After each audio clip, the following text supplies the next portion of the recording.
Hey guys, Metal Viking 82 here, back with a new Viking Orations. Got yet another review for you today, and this time around I'm going to be talking to you about the forthcoming debut full-length album from the band Veilcaste, entitled Precipice, due out February 10th on Wise Blood Records.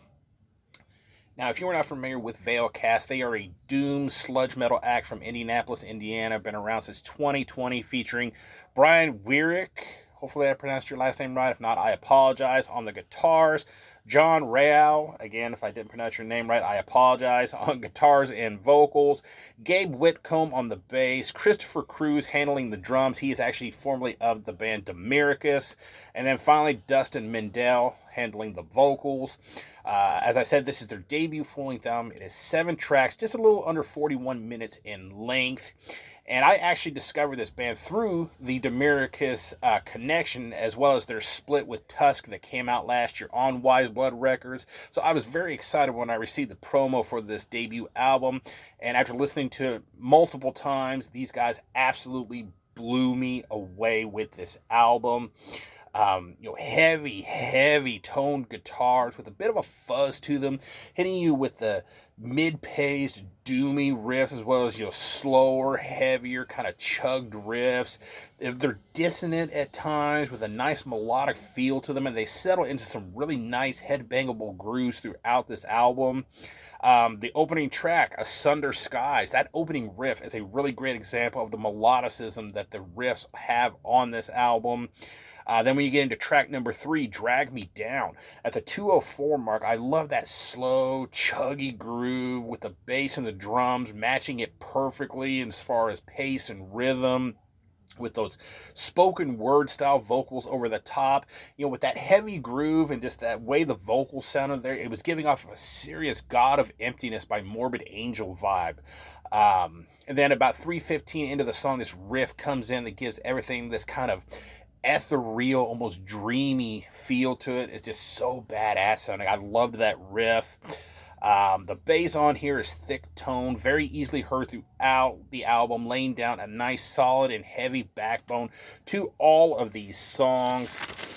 I thought Cruz's drum production on here was really solid, very heavy sounding. He had a great snap to the snare. I love the kick drums on here. Great patterns, rolls, and fills, and he really hits those drums with authority. He got such power behind his playing.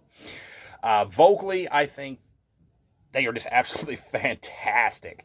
They're a shout, but they have that sort of gruff Kirk Weinstein feel to them. Kind of pissed at times, and yet at times they also sound very pained. Like almost mournful in a way. And then you also get these kind of wretches, these kind of wretch style vocals at times. So they're few and far between, but they kind of give off a bit of a vibe of Pete Helmkamp from Angel Corpse. That's about the closest comparison I could come up with. But like I said, those are few and far between throughout the album.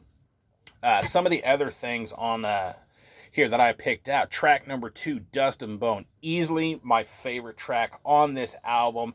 I mean, the way he delivers the chord just really hits you, man.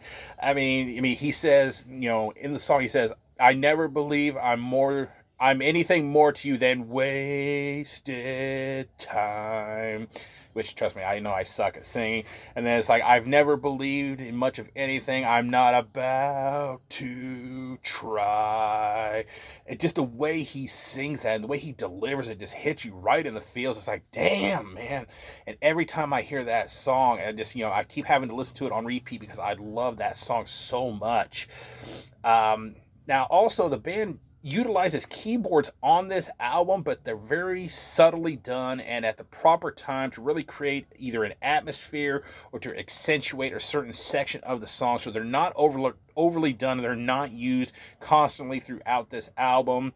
Good examples here. Track number 6, A Gasp of Air. At about 3:18, you could hear them come in very subtly and just give everything in this kind of like gothic atmosphere. Really well done. And then when you get into the next track, track number 7, the very last track, Empty Hell. Minute 30 into that song, they come in with this very funeral dirgeous feel to them. Loved the sound of them on that track in particular. Overall, I think this is an absolutely fantastic debut album. I mean, this album is heavy, sludgy, it's dissonant at times, but also makes you bang your head with those undeniable grooves throughout the album, along with this nice melodic touches. This is definitely a very emotive album as it touches you at various points with not only the lyrics, but the vocal delivery, and even when the keyboards come in to create that certain atmosphere at certain times, just the way they sound is, it creates some kind of a feeling in you when you hear it. It really touches you.